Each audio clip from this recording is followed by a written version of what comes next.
जय हिंद बच्चों। आज के इस वीडियो में हम पढ़ने वाले हैं electrical energy and heating effect of current के बारे में। स्टार्ट करते हैं। फर्स्ट टॉपिक है हमारा इलेक्ट्रिकल एनर्जी। अब देखिए, इलेक्ट्रिकल एनर्जी की अगर बात करें तो सपोज आपके पास ये एक इलेक्ट्रिक सर्किट है, और अगर हम सर्किट की बात करें तो सर्किट का जो एसेंशियल कंपोनेंट होता है वो होता है रेजिस्टेंस। इस टाइप से एक सर्किट है, या मान लीजिए कि ये सर्किट है या कोई आपके पास कंडक्टर है। ये जब कंडक्टर है, कंडक्टर से इजीली हमको समझ में आ सकता है। मान लीजिए ये कंडक्टर है, आपको मालूम है every conductor always have some free electrons. Conductor के पास हमेशा फ्री इलेक्ट्रॉन होते हैं, बट हमेशा उसमें करंट फ्लो नहीं होता। क्यों नहीं होता? उसका एक बेसिक रीजन है कि जब आप कंडक्टर्स की बात करते हो तो कंडक्टर्स के अंदर जो इलेक्ट्रॉन्स हैं वो रैंडम मोशन में होते हैं, जिनके कारण उनका जो ओवरऑल मूवमेंट है वो जीरो माना जाता है। कुछ इधर जा रहे होंगे, कुछ उधर जा रहे होंगे, तो ओवरऑल कितना हो जाएगा? जीरो।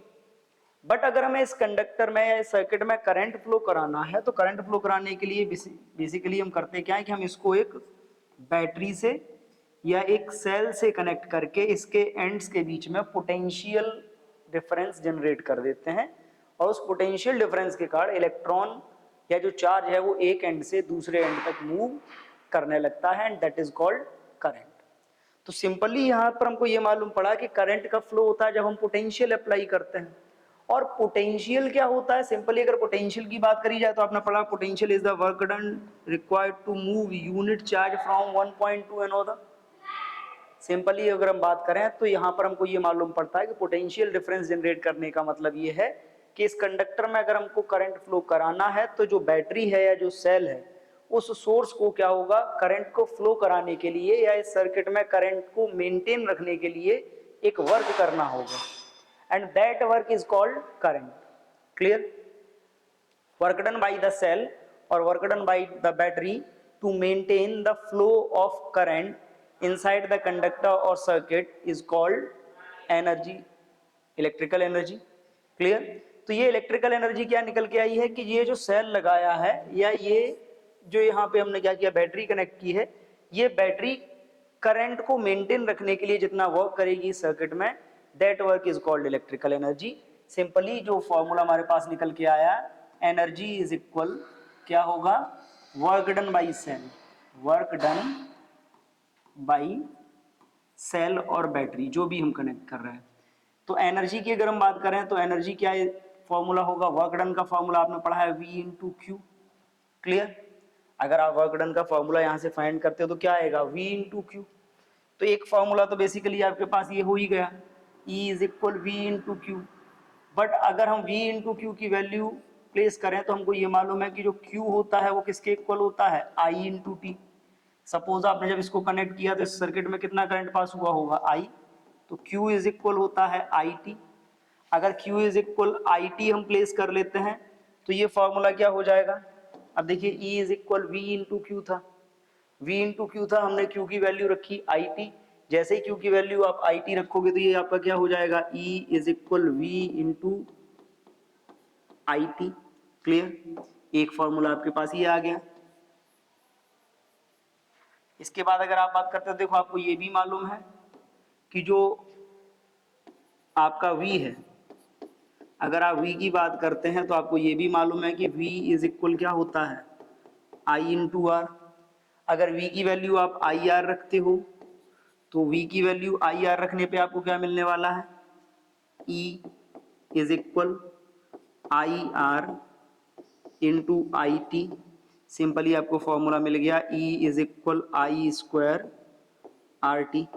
एक फॉर्मूला आपको और मिल गया। तो अगर हम इस इलेक्ट्रिकल एनर्जी की बात करें तो इस इलेक्ट्रिकल एनर्जी के हम कई फॉर्मूले फाइंड कर सकते हैं।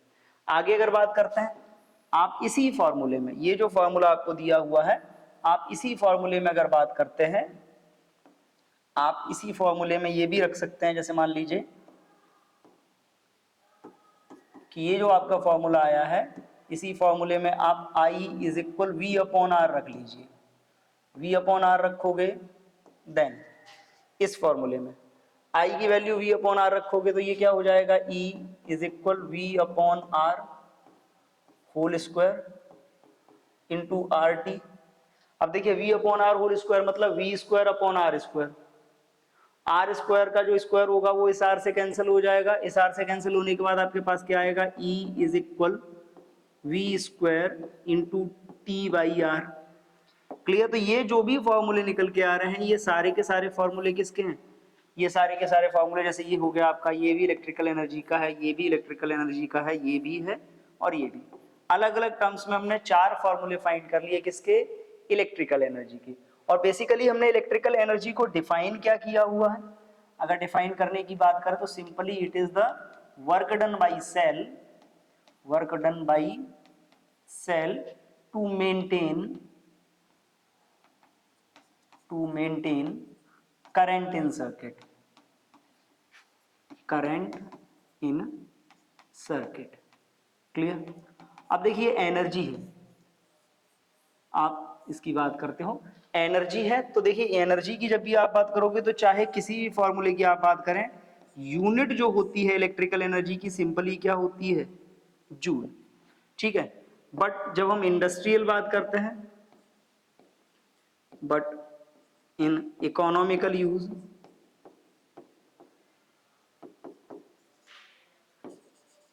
इकोनॉमिकल यूज के लिए इसकी जो यूनिट होती है हम क्या यूज करते हैं, इसकी जो यूनिट यूज करते हैं वो हो जाती है आपकी kilowatt into R, kilo watt into R. और इसी किलोवाट इंटू आर को आपको मालूम है, आपने क्लास 10 में पढ़ रखा है, इसी किलोवाट इंटू आर को भी बोलते हैं BTU, in short it is called unit. देखिए आपके घरों में जो इलेक्ट्रिकल एनर्जी आती है उस इलेक्ट्रिकल एनर्जी का जो मेजरमेंट है वो आप किस में करते हो, यूनिट में, it is called BTU and 1 BTU is equal होता है 1 किलोवाट इंटू आर। सिंपली जब आपसे इलेक्ट्रिकल एनर्जी की बात करी जाती है तो electrical energy means the work done by cell to maintain the flow of current in the circuit. अब यहाँ पर केवल सेल की बात नहीं है, चाहे सेल हो, चाहे बैटरी हो, या ट्रांसफार्मर भी हो सकता है, जो आप सप्लाई, आपको इलेक्ट्रिसिटी की सप्लाई दे रहा है, उस डिवाइस की हम बात कर रहे हैं। Work done by that to maintain the flow of current is called electrical energy. Clear. Formula आ गया आपका V इंटू क्यू, क्यू की वैल्यू रखी तो VIT, एक फॉर्मूला आ गया I स्क्वायर RT, एक आ गया V square T by R. ये सारे के सारे फॉर्मूले हैं, इन सब के अकॉर्डिंग अगर हम बात करें तो एनर्जी है, और बेसिकली एनर्जी की जो यूनिट होती है वो होती है जूल।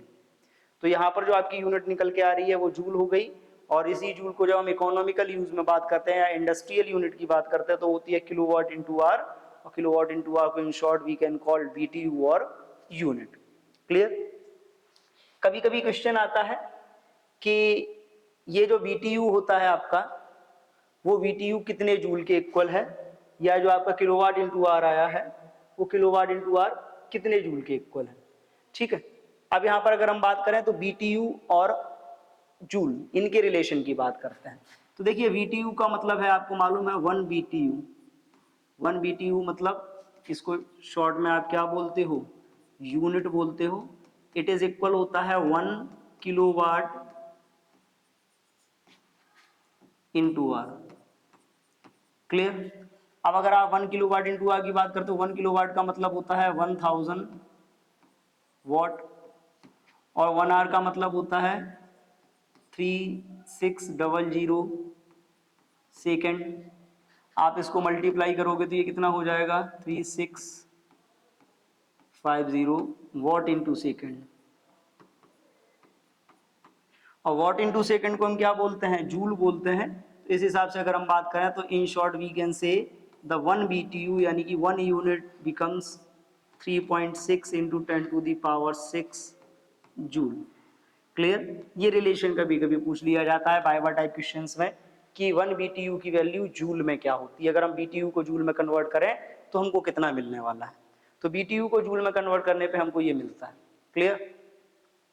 चलते हैं आगे, अगले टॉपिक की बात करते हैं। तो देखिए बेटा जो हमारा अगला टॉपिक है वो है हमारा हीटिंग इफेक्ट ऑफ करंट। ठीक है। हीटिंग इफेक्ट ऑफ करंट की जब हम बात करते हैं तो देखिए हीटिंग इफेक्ट ऑफ करंट क्या है। Heating effect of current simply, आपने इलेक्ट्रिकल सर्किट की बात की, कंडक्टर्स में करंट फ्लो की बात की, ये आपको मालूम है जितने भी इलेक्ट्रिकल इक्विपमेंट्स होते हैं, जितनी भी मशीन्स होती है, मोटर हो या कोई भी इलेक्ट्रिकल डिवाइस हो, जब उस डिवाइस में या उस सर्किट में करंट पास होता है then its temperature will increase slightly. तो कंडक्टर में या सर्किट में जब करंट पास होता है, किसी भी डिवाइस में करंट पास होता है, तो उसका टेम्परेचर धीरे धीरे क्या होता है, इंक्रीज होने लगता है। टेम्परेचर इंक्रीज होने का मतलब क्या है कि उसके अंदर हीट जनरेट हो रही है। सिंपली सीधी सी बात है कि टेम्परेचर थर्मल एनर्जी होती के कारण जनरेट होता है, यानी कि हीट के कारण जनरेट होता है। तो टेम्परेचर इंक्रीज हो रहा है मतलब उसके अंदर हीट जनरेट हो रही है। ये हीट जनरेट कब हुई, due to the flow of current.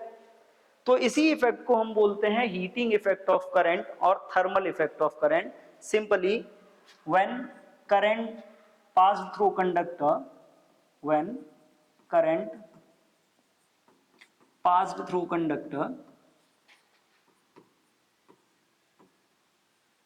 passed through conductor, its temperature will increase, its temperature will increase.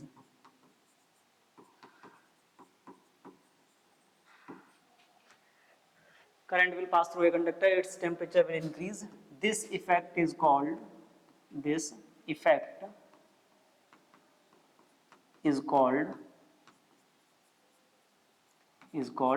heating effect,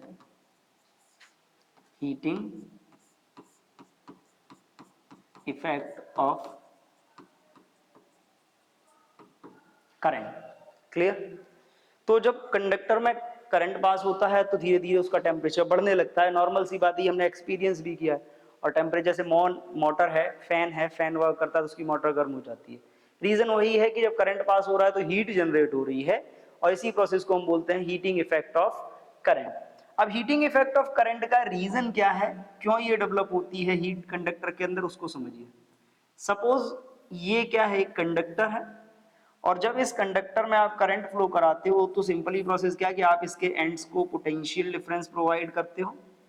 और पोटेंशियल डिफरेंस प्रोवाइड करने पे होता क्या है कि जो इलेक्ट्रॉन्स हैं those will move from one end to another end of conductor. अब देखिए जब इस कंडक्टर के अंदर इलेक्ट्रॉन्स का मूवमेंट हुआ तो करंट फ्लो होने की प्रोसेस में इलेक्ट्रॉन का मूवमेंट होता है, और इलेक्ट्रॉन के मूवमेंट में आपको मालूम है कि जब इलेक्ट्रॉन मूव होते हैं तो इनका क्या होता है, कॉलिजन होता है।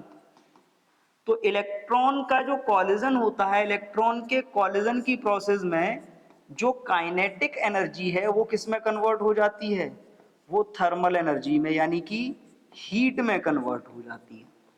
ये आपको मालूम है कि जब दो इलेक्ट्रॉन कोलाइड करेंगे, इलेक्ट्रॉन्स का कॉलिजन होगा, तो इलेक्ट्रॉन्स की वेलोसिटी यानी कि उसकी काइनेटिक एनर्जी का लेवल कम हो जाएगा। अब काइनेटिक एनर्जी अगर कम हो जाएगी तो आपने पढ़ा है कि energy neither be created nor be destroyed. तो ये जो एनर्जी है ये किस में जाएगी, किसी दूसरे फॉर्म में कन्वर्ट हो जाएगी, और ये जो दूसरा फॉर्म होगा वो फॉर्म कौन सा होगा कि काइनेटिक एनर्जी कन्वर्ट होकर आ जाएगी हीट में, क्योंकि यहाँ पर एनर्जी कंजर्वेशन फॉलो हो रहा है। तो इलेक्ट्रॉन्स का कॉलिजन हुआ कंडक्टर के अंदर, कॉलिजन के कारण इलेक्ट्रॉन्स की जो काइनेटिक एनर्जी थी वो कन्वर्ट होने लगी किसमें, थर्मल एनर्जी में, यानी कि हीट में कन्वर्ट होने लगी, जिसके कारण कंडक्टर का टेम्परेचर बढ़ने लगता है। और टेम्परेचर बढ़ता है, इसी इफेक्ट को हम बोलते हैं हीटिंग इफेक्ट ऑफ करंट। तो सिंपली अगर क्वेश्चन ये आता है कि what is the cause of heating effect of current, then simply we can say heat is developed inside the conductor due to the collision of electron, and in the process of collision some amount of their kinetic energy is converted in the form of heat. Clear, जिसके कारण इसका temperature increase होता है और conductor गर्म होने लगता है। आगे अगर हम बात करें कि अब ये हीट प्रोड्यूस हो गई, कॉन्सेप्चुअल तो हमको समझ में आ गया कि ये कैसा है, बट अगर हम इसकी बात करें कि मैग्नीट्यूड, जैसे हमने क्वालिटेटिव तो समझ लिया, अब हम क्वांटिटेटिव वे में अगर इसको समझे कि कितनी हीट प्रोड्यूस होगी, तो एक बात सिंपल समझ लीजिए, heat produced inside the conductor is always equal to the amount of work done by the cell to maintain the flow of current. ये जो हीट होगी, हीट भी क्या होती है, इलेक्ट्रिकल एनर्जी के ही इक्वल होती है। हीट सिंपली अगर हम बात करें तो किसी भी सर्किट में प्रोड्यूस होने वाली जो हीट है वो हीट किसके इक्वल होती है, इलेक्ट्रिकल एनर्जी, इलेक्ट्रिकल एनर्जी के इक्वल होती है। क्लियर।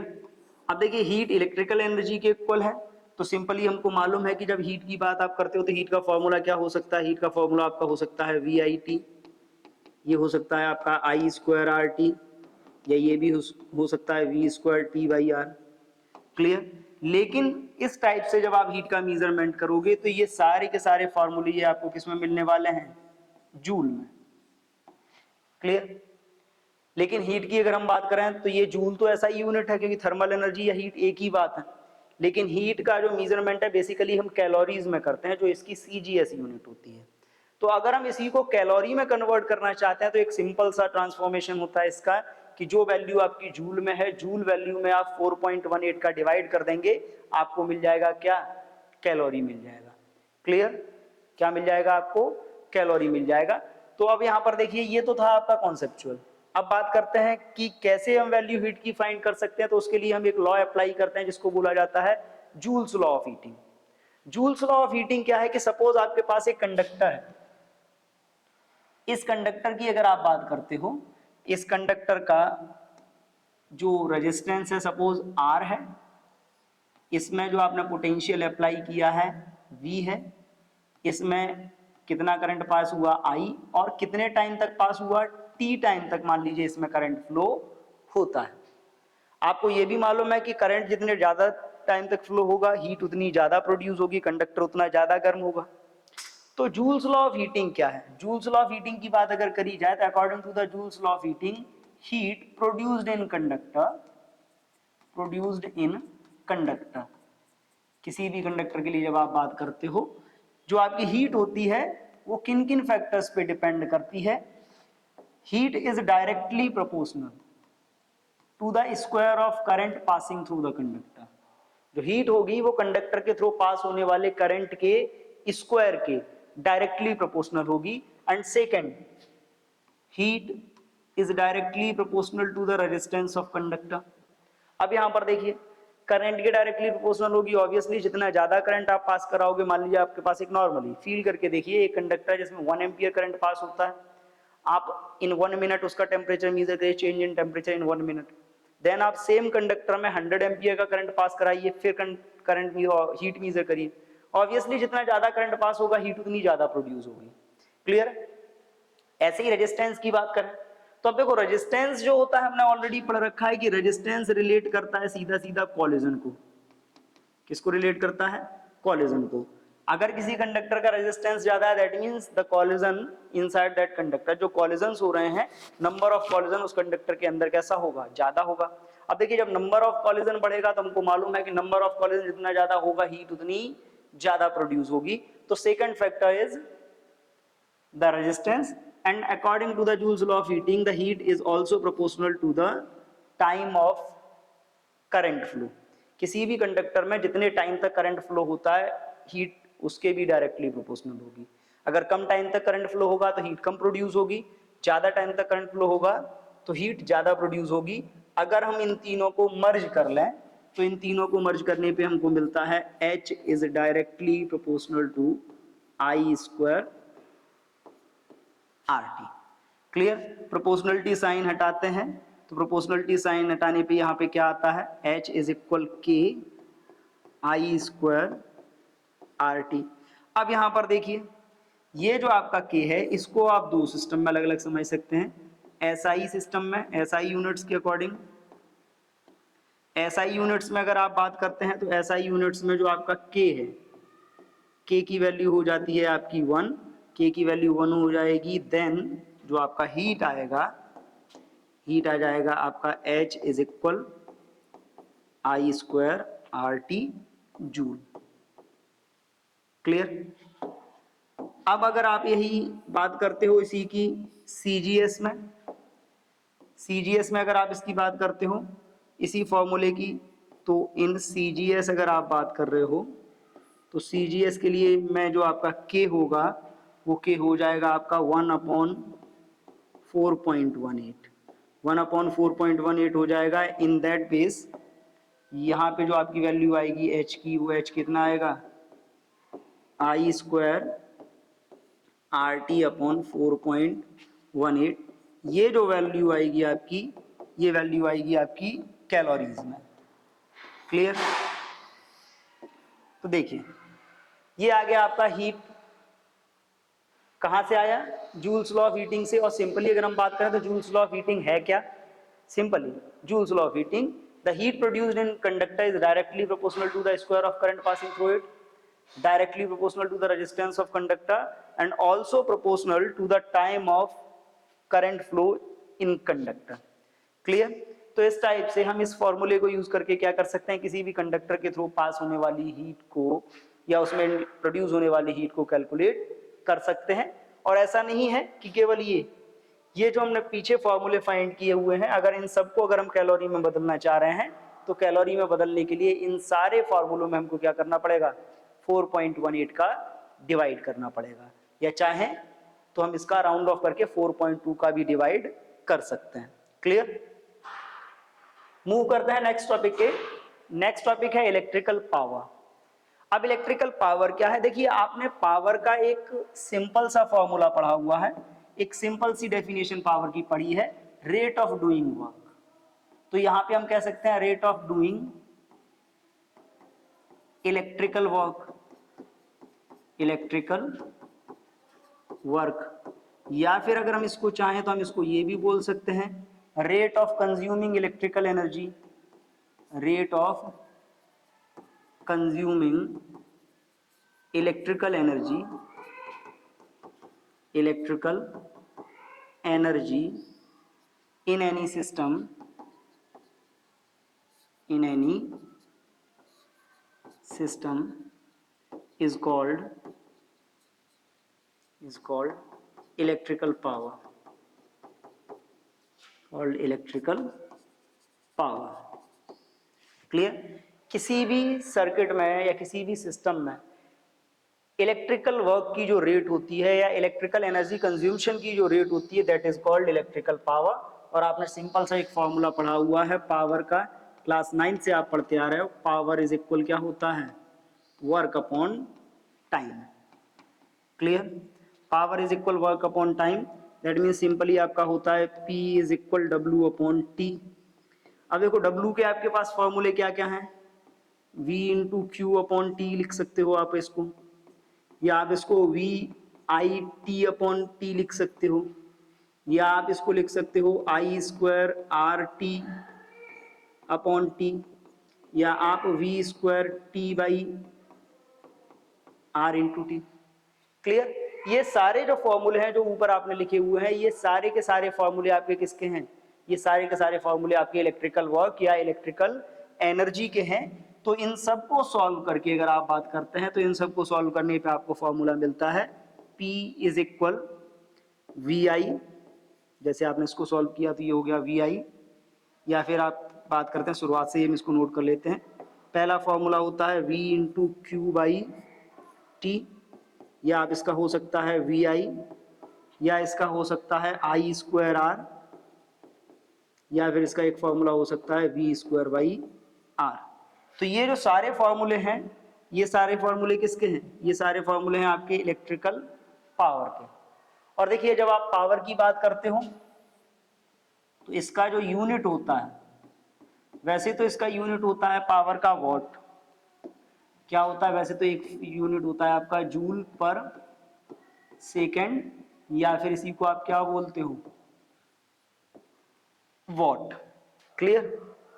लेकिन जब हम वही बात करते हैं कि इकोनॉमिकल यूज में या इंडस्ट्रियल यूज में जब हम इसकी यूनिट्स की बात करते हैं, तो देखिए इंडस्ट्रियल यूज के लिए जो इसके यूनिट्स हैं वो कौन कौन से यूनिट्स हैं। जैसे हम लार्जर यूनिट्स की बात करें तो हमने इसका एक यूनिट ये भी पढ़ा हुआ है किलोवाट, एक यूनिट इसका होता है किलोवाट, एक यूनिट होता है इसका मेगावाट,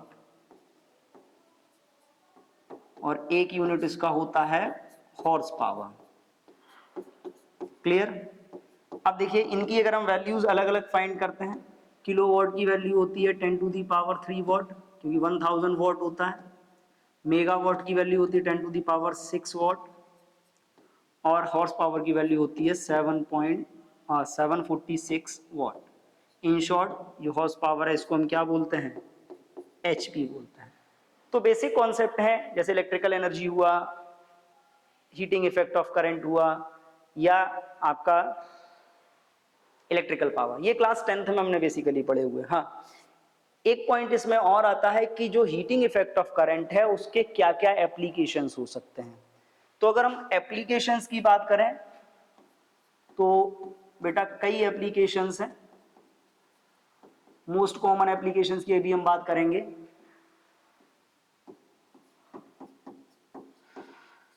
एप्लीकेशंस ऑफ हीटिंग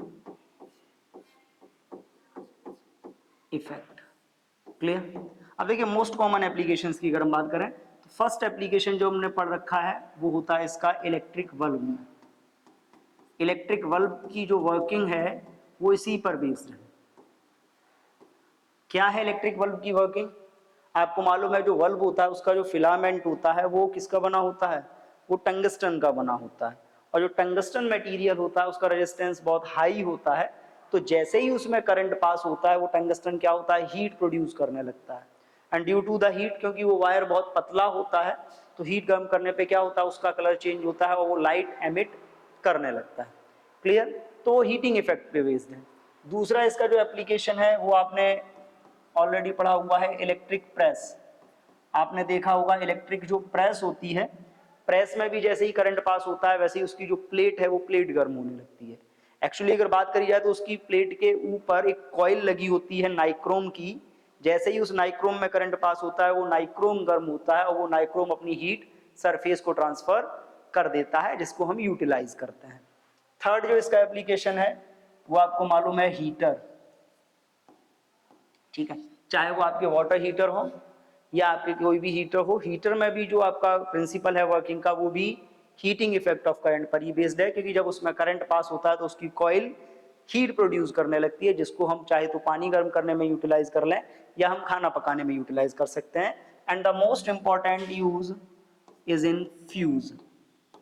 ठीक है, अब देख लीजिए फ्यूज जो होता है, फ्यूज एक सर्किट प्रोटेक्शन एलिमेंट है। फ्यूज वायर किसी भी इलेक्ट्रिकल सर्किट में सर्किट की प्रोटेक्शन के लिए यूज किया जाता है।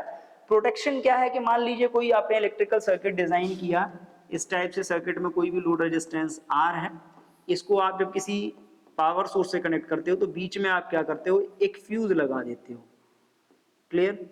ये जो फ्यूज लगा होता है, इस फ्यूज वायर के लगे होने का केवल एक ही पर्पज है कि जैसे ही इस सर्किट में करंट पास होगा और अगर ये सर्किट ओवरलोड हुआ, ओवरलोड होने का मतलब है कि एक लिमिट से ज्यादा जब ये करंट को ड्रेन करने लगता है तो ये फ्यूज गर्म होता है।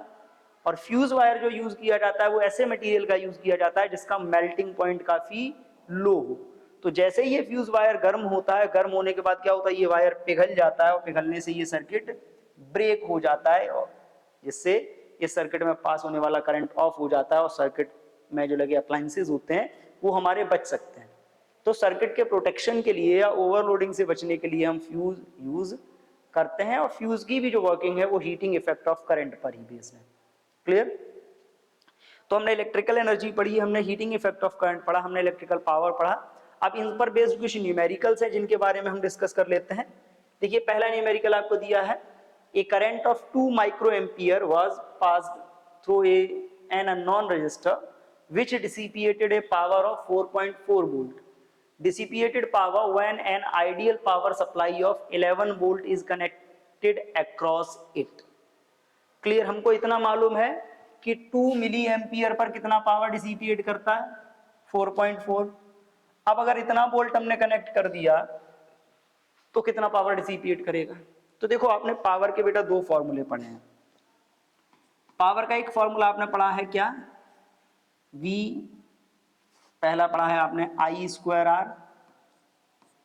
करंट गिवन हो तो आप इससे सॉल्व करते हो, ठीक है।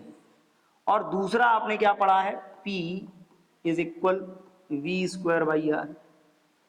तो हमको करना क्या है कि पहली कंडीशन में जब हमको करंट गिवन है उस कंडीशन में हम इस फॉर्मूले को अप्लाई करके रेजिस्टेंस फाइंड करेंगे, और यहां से रेजिस्टेंस फाइंड करके हम क्या करेंगे? इसमें अप्लाई कर देंगे। इसमें हम अप्लाई करेंगे तो हमको क्या मिल जाएगा? पावर मिल जाएगा एक पार्टिकुलर वोल्टेज पे। ठीक, हम सॉल्यूशन यहीं से स्टार्ट करते हैं। पावर कितना है? 4.4 इज इक्वल 2 मिली एम्पियर मतलब 10 टू दी पावर -3 का होल स्क्वायर इंटू आर। आप इसको सॉल्व करोगे तो आर क्या आएगा? 4.4 अपॉन ये अपॉन में आएगा 2 का square 4 into 10 to the power -6। 4 से कैंसिल करोगे तो इस हिसाब से आपका आएगा 1.1 इंटू 10 टू दी पावर 6। -6 ऊपर जाएगा, ये प्लस का हो गया। ये हो गया इसका रेजिस्टेंस। अब देखिए, अब इसी रेजिस्टेंस को यूज करके आप पावर फाइंड कर सकते हो, ठीक है। पावर फाइंड करने के लिए आपने फॉर्मूला अप्लाई कर लिया, वैल्यू रखोगे तो इज इक्वल V कितना है 11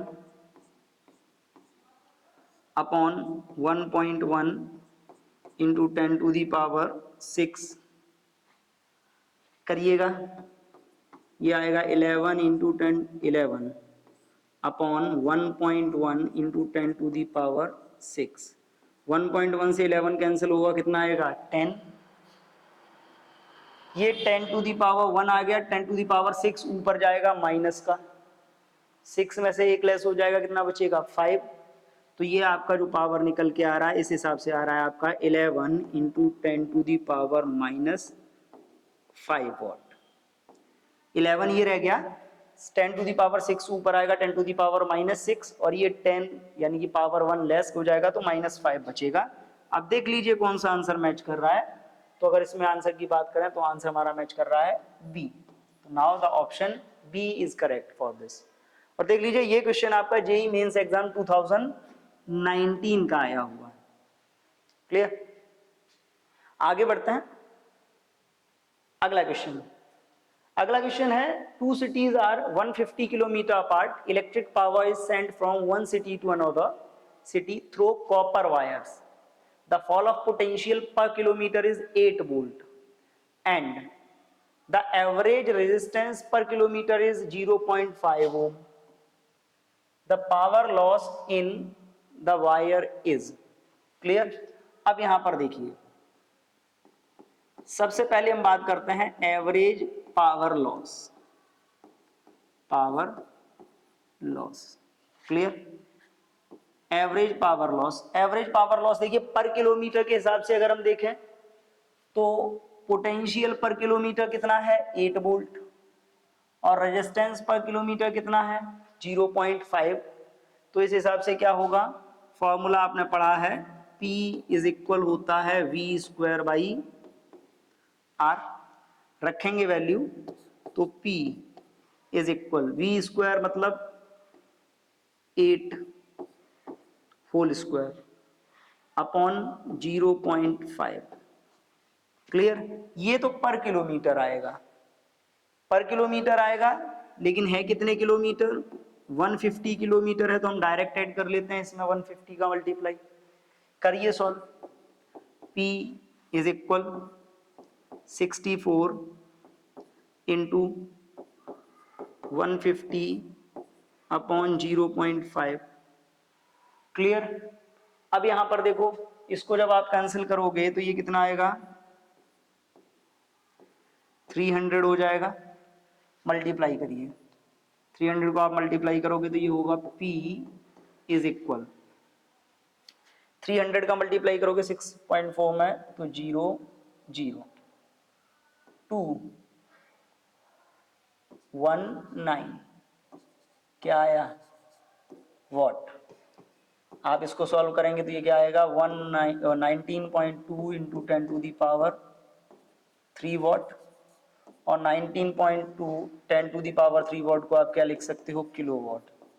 तो ये कितना आ गया 19.2 किलो वॉट। क्लियर, तो अगर इस हिसाब से देखा जाए तो ये जो आपका 150 किलोमीटर की जो सिटीज थी इनके बीच अगर बात करें तो जो पावर लॉस आएगा वो कितना आएगा 19.2 किलोवाट, और इस हिसाब से जो आपका आंसर आएगा वो answer B is again correct. Clear, चलते हैं नेक्स्ट क्वेश्चन पे। नेक्स्ट क्वेश्चन है which of the following acts as a circuit protection device. तो जस्ट अभी हमने थोड़ी देर पहले क्या बात किया था कि जो फ्यूज होता है आपका, फ्यूज सर्किट प्रोटेक्शन डिवाइस होता है। क्लियर, तो सर्किट के प्रोटेक्शन के लिए हम फ्यूज यूज करते हैं, और फ्यूज का जो कॉन्सेप्ट है या इसकी जो वर्किंग है that is based on the principle of heating effect of current. Clear, आज के लिए इतना ही, मिलते हैं नेक्स्ट वीडियो में। Thank you.